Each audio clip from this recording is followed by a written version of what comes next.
To my channel. ನಮ್ಮ ಚಾನಲ್ಗೆ subscribe ಮಾಡ್ಕೊಳ್ಳಿ. ಭಾಗ್ಯಲಕ್ಷ್ಮಿ ಮಂಗಳವಾರದ ಪೂರ್ತಿ ಸಂಚಿಕೆಯಲ್ಲಿ ಏನಾಗುತ್ತೆ ಅಂತ ಈ ವಿಡಿಯೋದಲ್ಲಿ ನೋಡೋಣ. ಬಂದು ಬೇಗ ಕೂತ್ಕೋ ಹೊರಡೋಣ ಅಂತ ತಾಂಡವ್ ಹೇಳ್ತಾನೆ. ಆಗ ಭಾಗ್ಯ ಹೋಗಿ ಇಳೀರಿ ಕೆಳಗಡೆ ಅಂತ ಹೇಳಿದಾಗ, ಏನು ಕೆಳಗಡೆ ಇಳಿಬೇಕಾ, ಯಾಕೆ ಇಳಿಬೇಕು ಅಂತ ತಾಂಡವ್ ಹೇಳ್ತಾನೆ.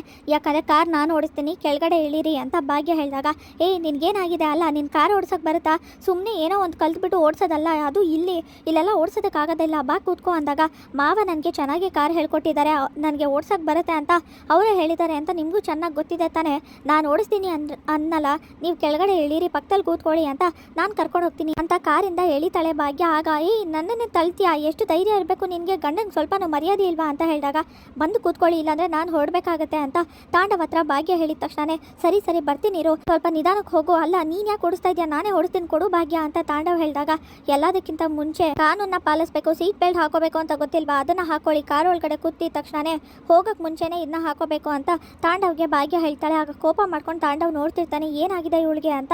ಹಾಗೆ ಸುನಂದ ಕುಸುಮ ಮನೆಗೆ ಬರ್ತಾರೆ. ಅದನ್ನ ನೋಡಿದ ತಕ್ಷಣ ಪೂಜಾ, ಯಾಕಮ್ಮ ಇಲ್ಲಿಗೆ ಬಂದಿದ್ಯಾ, ಅಲ್ಲ ಇಷ್ಟೊತ್ತರೆಗೂ ನನ್ನ ಜೊತೆನೆ ಫೋನಲ್ಲಿ ಮಾತಾಡ್ತಿದ್ದೆ, ಈಗ ನೋಡಿದ್ರೆ ಆಗಲೇ ಬಂದ್ಬಿಟ್ಟಿದ್ಯಲ್ಲ, ಯಾಕೆ ಬರೋಕೋದೆ ಇಲ್ಲಿಗೆ, ಸುಮ್ಮನೆ ಇಲ್ಲಿ ಜಗಳ ಎಲ್ಲ ಮಾಡಬೇಡಮ್ಮ ಅಂತ ಪೂಜಾ ಹೇಳಿದಾಗ, ಸಾಕು ನಿಲ್ಸೆ, ಅಲ್ಲ ನಿಮ್ಮ ಅಕ್ಕನ ಜೀವನ ಹಾಳು ಮಾಡೋದು ಅಲ್ಲದೆ ನನ್ನ ಯಾಕೆ ಇಲ್ಲಿಗೆ ಬಂದಿದ್ಯಾ ಅಂತ ಕೇಳ್ತಾ ಇದೆಯಲ್ಲ, ಏನು ಅನ್ಸೋದಿಲ್ವಾ ನಿನಗೆ, ಇಲ್ಲಿ ಸೇರಿಕೊಂಡು ಆ ಕುಸುಮ ಅವ್ರ ಜೊತೆ ನೀನು ಏನೇನು ನಾಟಕ ಮಾಡಿ ನಿಮ್ಮ ಅಕ್ಕನ ಜೀವನ ಹಾಳು ಮಾಡಬೇಕು ಅಂತ ಅನ್ಕೊಂಡಿದ್ಯೋ ಅದೆಲ್ಲ ನಾನು ಮಾಡೋಕ್ಕೆ ಬಿಡಲ್ಲ, ಅದಕ್ಕೆ ಬಂದಿರೋದು. ಎಲ್ಲಿ ಆ ಕುಸುಮ ಎಲ್ಲರ ಹತ್ರನೂ ಮಾತಾಡ್ತಿರ್ತಾರೆ, ಆಗಿರ್ಬೇಕು ಹೀಗಿರ್ಬೇಕು ಅಂತ, ನೀವೆಲ್ಲರೂ ಸೇರಿಕೊಂಡು ನನ್ನ ಮಗಳ ಜೀವನನೇ ಹಾಳು ಮಾಡಬೇಕು ಅಂತ ಅನ್ಕೊಂಡಿದ್ದೀರಾ, ಅದಕ್ಕೆ ನಾನು ಅವಕಾಶ ಕೊಡಲ್ಲ, ಆ ಕುಸುಮ ಅವ್ರ ಜೊತೆ ನಾನು ಮಾತಾಡಲೇಬೇಕು ಅಂತ ಇಲ್ಲಿ ಸುನಂದ ಹೇಳ್ತಾರೆ. ಅಮ್ಮ ದಯವಿಟ್ಟು ಅಮ್ಮ, ಅತ್ತೆ ತುಂಬ ಪ್ರಯತ್ನ ಪಡ್ತಿದ್ದಾರೆ ಅವರಿಬ್ಬರನ್ನ ಒಂದು ಮಾಡಬೇಕು ಅಂತ, ನಾನೇ ನೋಡ್ತಾ ಇದ್ದೀನಲ್ಲ, ನಾನು ಯಾಕೆ ಸುಳ್ಳು ಹೇಳಿ, ನಿಜವಾಗ್ಲೂ ನೀನು ಅವ್ರಿಗೆ ಬೈಬೇಡ ಅಮ್ಮ, ತುಂಬ ಬೇಜಾರು ಮಾಡ್ಕೋತಾರೆ, ಈಗಾಗಲೇ ನೊಂದಿದ್ದಾರೆ ಅವರು ಅಂತ ಇಲ್ಲಿ ಪೂಜಾ ಹೇಳ್ತಿರ್ತಾಳೆ. ಆಗ ಸುನಂದ ಬಂದು, ಹೌದು ಪೂಜಾದೇವಿ ಹೇಳ್ತಾ ಇರೋದು ನಿಜಾನೇ, ನೀವು ಸುಮ್ಮನೆ ಅವ್ರಿಗೆ ಬೈದರೆ ತುಂಬಾ ನೊಂದ್ಕೋತಾರೆ ಅವರು, ದಯವಿಟ್ಟು ಈ ಥರ ಮಾತಾಡಬೇಡಿ ಅಂದಾಗ ಸುಂದ್ರಿ ಕೆನ್ನೆಗೆ ಹೊಡಿತಾರೆ. ಆಗ ಸುಂದ್ರಿಗೆ ಶಾಕ್ ಆಗುತ್ತೆ, ಏನು ಮಾಡಿಬಿಟ್ರಿ ನೀವು ಅಂದಾಗ, ಸರಿಯಾಗಿ ಮಾಡಿದ್ದೀನಿ,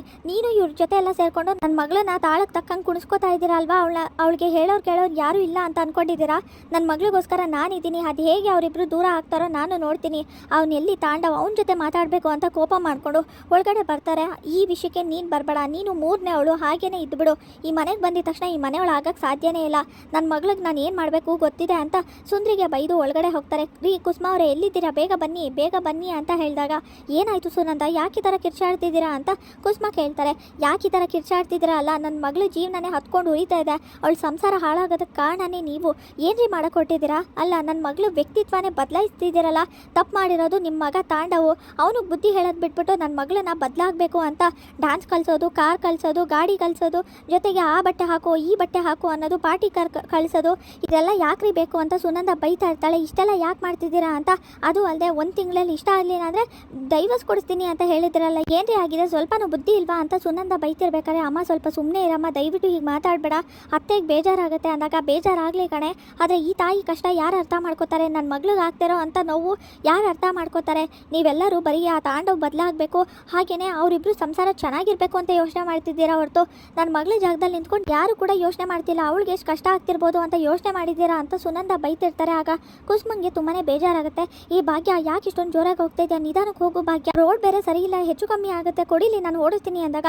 ಸುಮ್ಮನೆ ಕೂತ್ಕೊಳ್ಳಿ ಅಂತ ಹೇಳ್ತಾನೆ. ಕೂತ್ಕೋಬೇಕು ಅಷ್ಟೇ, ಅದನ್ನು ಬಿಟ್ಟು ಜಾಸ್ತಿ ಮಾತಾಡಬಾರ್ದು, ಕರ್ಕೊಂಡು ಹೋಗ್ತಾ ಇದ್ದೀನಿ, ಸುಮ್ಮನೆ ಏನು ಮಾತಾಡದೆ ಬರಬೇಕು ಅಷ್ಟೇ ಅಂತ ಭಾಗ್ಯ ಹೇಳಿದಾಗ, ಭಾಗ್ಯ ಏನಾಗಿದೆ, ಅಲ್ಲಿ ನೋಡಲ್ಲಿ ಮುಂದೆ ಲಾರಿ ಇದೆ, ಸುಮ್ಮನೆ ನಿಧಾನಕ್ಕೆ ಹೋಗು, ಸುಮ್ಮನೆ ಯಾಕೆ ಇಷ್ಟೊಂದು ಜೋರಾಗಿ ಹೋಗ್ತಾ ಇದೆಯಾ ಅಂತ ತಾಂಡವ್ ಹೇಳ್ತಾನೆ. ನನಗೆ ಹೇಗೆ ಓಡಿಸ್ಬೇಕು ಏನು ಮಾಡಬೇಕು ಅಂತ ಚೆನ್ನಾಗಿ ಗೊತ್ತಿದೆ, ನಿಮ್ಮ ಹತ್ರ ಹೇಳಿಸ್ಕೊಳ್ಳೋ ಅಂಥ ಅವಶ್ಯಕತೆ ಇಲ್ಲ, ಯಾಕಂದರೆ ನಮ್ಮ ಮಾವ ನನಗೆ ತುಂಬ ಚೆನ್ನಾಗಿ ಕಾರ್ ಹೇಳ್ಕೊಟ್ಟಿದ್ದಾರೆ, ಹೇಗೆ ಹೋಗಬೇಕು ಯಾವ ಕಡೆ ಹೋಗಬೇಕು ಅಂತಲೂ ಗೊತ್ತಿದೆ, ನೀವು ಸುಮ್ಮನೆ ಕೂತ್ಕೊಳ್ಳಿ ಅಂದಾಗ, ಲಾರಿ ಬರ್ತಿದೆ, ಲಾರಿ ನಿಂತಿದೆ, ಹೋಗಿ ಕೂತ್ಬಿಡ್ತೀಯ, ಬ್ರೇಕ್ ಹಾಕು ಭಾಗ್ಯ, ಭಯ ಆಗ್ತಿದೆ ನನಗೆ, ಗಾಡಿ ನಿಲ್ಲಿಸು ಭಾಗ್ಯ, ಕೊಡಿಲಿ ನಾನೇ ಓಡಿಸ್ತೀನಿ ಭಾಗ್ಯ, ಬಿಡು ಅಂತ ತಾಂಡವ್ ಹೇಳ್ತಾನೆ. ಸುಮ್ಮನೆ ಕೂತ್ಕೊಳ್ಳಿ ಅಂದರೆ ಕೂತ್ಕೊಳ್ಳೋಕ್ಕಾಗಲ್ವಾ, ಇಲ್ಲ ಅಂದರೆ ನೇರವಾಗಿ ತೊಗೊಂಡು ಹೋಗಬೇಕಾಗತ್ತೆ, ಗುದ್ದಬೇಕಾಗತ್ತೆ ಅಂತ ಭಾಗ್ಯ ಹೇಳಿದಾಗ, ನಾನು ಏನು ಮಾತಾಡಲ್ಲ, ಕಾರ್ನ ನಿಲ್ಲಿಸ್ಬಿಡು, ದಯವಿಟ್ಟು ನಿಲ್ಲಿಸು, ನಾನು ಇಲ್ಲೇ ಹೇಳ್ಕೊಬಿಡ್ತೀನಿ ಅಂತ ತಾಂಡವ್ ಹೇಳ್ತಿರ್ತಾನೆ.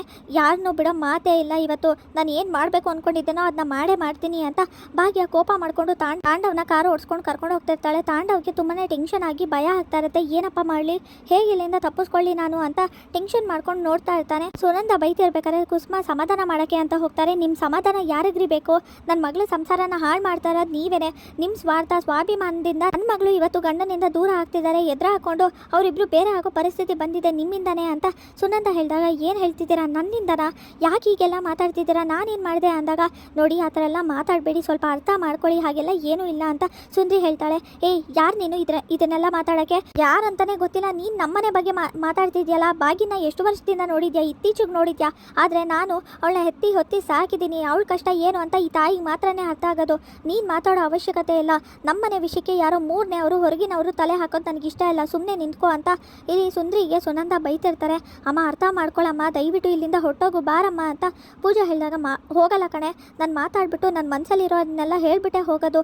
ಯಾರು ಏನು ಬೇಕಾದ್ರೂ ಹೇಳ್ಕೊಳ್ಳಿ ಅಂತ. ಸುನಂದ ನಿಮ್ಮಿಂದನೇ ಇಷ್ಟೆಲ್ಲ ಆಗ್ತಾ ಇರೋದು. ನಿಮ್ಮ ಮಗ ಅವಳು ಯಾವಳೋ ಶ್ರೇಷ್ಠನಿಂದ ಹೋಗಿದ್ದಾನೆ, ಆದರೆ ನನ್ನ ಮಗಳು ಭಾಗ್ಯ ಏನು ಮಾಡಿದ್ದಾಳೆ? ಅವಳು ಯಾಕೆ ಬದಲಾಗಬೇಕು? ಎಲ್ಲ ನಿಮ್ಮ ಸ್ವಾರ್ಥ ಅಲ್ವಾ? ನಿಮ್ಮ ಮಗನ ಬದಲಾಯಿಸಿ ಬುದ್ಧಿ ಹೇಳೋದು ಬಿಟ್ಬಿಟ್ಟು ನಿಮ್ಮ ಮಗ ಸರಿ ಹೋಗಬೇಕು, ಹಾಗೇನೆ ಅವ್ನು ಚೆನ್ನಾಗಿರಬೇಕು ಅಂತ ನಿಮ್ಮ ಮಗನ ಬಗ್ಗೆ ಯೋಚನೆ ಮಾಡ್ತಿದ್ದೀರಲ್ಲ ಅಂತ ಕೋಪ ಮಾಡ್ಕೊಂಡು ಸುನಂದ ಹೇಳಿದಾಗ, ಸುನಂದ ಅವ್ನು ನಿಮ್ಮ ಅಳಿಯ ಅಂತ ಮರಿಬೇಡಿ, ಮರ್ಯಾದೆ ಕೊಟ್ಟು ಗೌರವದಿಂದ ಮಾತಾಡಿ ಅಂದಾಗ, ಯಾವ ಸೀಮೆ ಅಳಿಯ? ಅವ್ನು ಯಾವಾಗ ಯಾವುದೋ ಹುಡುಗಿಯಿಂದ ಹೋದ್ನೋ ಅವತ್ತೇ ಮುಗ್ದೋಯ್ತು ಅಳಿಯ ಅನ್ನೋ ಪಟ್ಟ, ಹಾಗೆ ಮರ್ಯಾದೆ ಎಲ್ಲ. ನಾನು 1000 ಸಲ ಹೇಳಿದೆ ನಿಮ್ಮ ಮಗ ಬೇರೆ ದಾರಿ ಹಿಡಿತಿದ್ದಾರೆ ಅಂತ. ಆಗೇನಂತ ಹೇಳಿದ್ರಿ? ನಿಮ್ಮ ಸ್ವಾರ್ಥದಿಂದ ನಿಮ್ಮದೇ ನಡಿಬೇಕು ಅನ್ನೋ ಅಧಿಕಾರದಿಂದ ನನ್ನ ಮಗ ಹಾಗಲ್ಲ, ಈ ಕುಸುಮ ಬೆಳೆಸಿರೋ ಅಂತ ಮಗ ಹಾದಿ ತಪ್ಪಕ್ಕೆ ಸಾಧ್ಯನೇ ಇಲ್ಲ. ಏನೇನೋ ಮಾತಾಡಬೇಡಿ ಅಂತ ನನಗೆ ಬೈದ್ರಿ. ಆಮೇಲೆ ನಿಮಗೆ ವಿಷಯ ಗೊತ್ತಾಯಿತು ತಾನೇ, ನಾನು ಅವತ್ತು ಹೇಳ್ದಾಗಲೇ ಎಚ್ಚರಿಸ್ಕೊಂಡಿದ್ದಿದ್ರೆ ಇಷ್ಟೆಲ್ಲ ಆಗ್ತಾನೆ ಇರಲಿಲ್ಲ ಅಂತ ಸುನಂದ ಬೈತಿರ್ತಾರೆ. ನೋಡಿ, ಈಗ ನೀವೇನು ಮಾತಾಡಬೇಡಿ, ಕೈ ಮುಗ್ದು ಬೇಡ್ಕೋತೀನಿ, ನಾನು ನಿಮ್ಮ ಕ್ಷಮೆ ಕೇಳ್ತಾ ಇದ್ದೀನಿ. ಅವರಿಬ್ಬರನ್ನ ಬೇರೆ ಆಗೋದಕ್ಕಂತೂ ನಾನು ಬಿಡೋದಿಲ್ಲ. ಅವರಿಬ್ಬರು ಸಂಸಾರನ ಸರಿ ಮಾಡ್ತೀನಿ. ಆದರೆ ಇತ್ತೀಚೆಗೆ ತಾಂಡವ್ ಬದಲಾಗಿದ್ದಾನೆ. ಹಾಗೆ ಅವತ್ತು ಭಾಗ್ಯ ಡ್ಯಾನ್ಸ್ ಮಾಡಿದ ತಕ್ಷಣವೇ ತಾಂಡವ್ಗೆ ತುಂಬಾ ಖುಷಿ ಆಯಿತು. ಅವತ್ತಿಂದ ತುಂಬಾ ಬದಲಾಗಿ ಭಾಗ್ಯಂಗೋಸ್ಕರ ಅಂತ ಪಾರ್ಟಿ ಕೂಡ ಇಟ್ಕೊಂಡಿದ್ದ. ಈಗ ಎಲ್ಲೋ ಮೀಟಿಂಗ್ ಅಂತ ಹೋಗಿದ್ದಾನೆ. ನಾಳೆ ಅವರು ಮದುವೆ ಆಗಿರೋ ದಿನ. ನಿಜವಾಗ್ಲೂ ಅವರು ತುಂಬ ಖುಷಿಯಾಗಿ ಬದಲಾಗ್ತಾ ಇದ್ದಾನೆ. ಇನ್ನೇನು ಸ್ವಲ್ಪ ದಿನ ಅಷ್ಟೇ ಬದಲಾಗಿ ಅವರಿಬ್ರು ಒಂದಾಗ್ತಾರೆ, ನೋಡ್ತಾ ಇರಿ. ನಾನೇನೇ ಇದಕ್ಕೆ ಭರವಸೆ ಕೊಡ್ತೀನಿ ಅಂತ ಸುನಂದ ಹತ್ರ ಇಲ್ಲಿ ಕುಸುಮ ಹೇಳಿದಾಗ, ಏನೋ ಗೊತ್ತಿಲ್ಲ ಬೀಗ್ರೆ, ಒಟ್ಟಿನಲ್ಲಿ ನಿಮ್ಮ ಮಗ ಬದಲಾಗ್ತಾನೆ ಅಂತ ನನಗಂತೂ ಅನ್ನಿಸ್ತಿಲ್ಲ. ಹಾಗೆ ಅವರಿಬ್ರು ಸಂಸಾರ ಸರಿ ಹೋಗುತ್ತೆ ಅಂತಲೂ ಅನ್ನಿಸ್ತಿಲ್ಲ.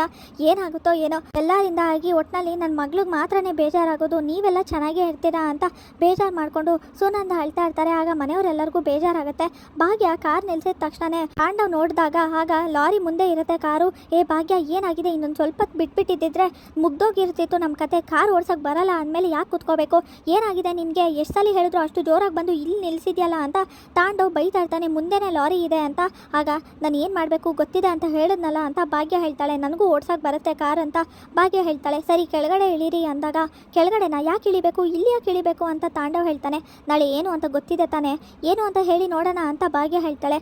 ಏನು ನಾಳೆ ಏನು ಅಂತ ತಾಂಡವ್ ಹೇಳಿದಾಗ, ನಾಳೆ ನಾವು ಮದುವೆ ಆಗಿರೋ ದಿನ ಅಂತ ತಾಂಡವ್ ಹತ್ರ ಭಾಗ್ಯ ಹೇಳ್ತಾಳೆ. ಸರಿ ಅದಕ್ಕೇನು, ಮನೆಗೆ ಹೋಗೋಣ ಬಾ ಅಂತ ತಾಂಡವ್ ಹೇಳಿದಾಗ, ಇಲ್ಲ ನಾವಿಬ್ಬರು ಬಟ್ಟೆ ತೊಗೊಳಕ್ಕೆ ಹೋಗಬೇಕು. ನಾಳೆ ನಮ್ಮ ಆ್ಯನಿವರ್ಸರಿನ ನಾವು ವಿಶೇಷವಾಗಿ ಸ್ಪೆಷಲ್ಲಾಗಿ ನಾವು ಸೆಲೆಬ್ರೇಟ್ ಮಾಡಬೇಕು.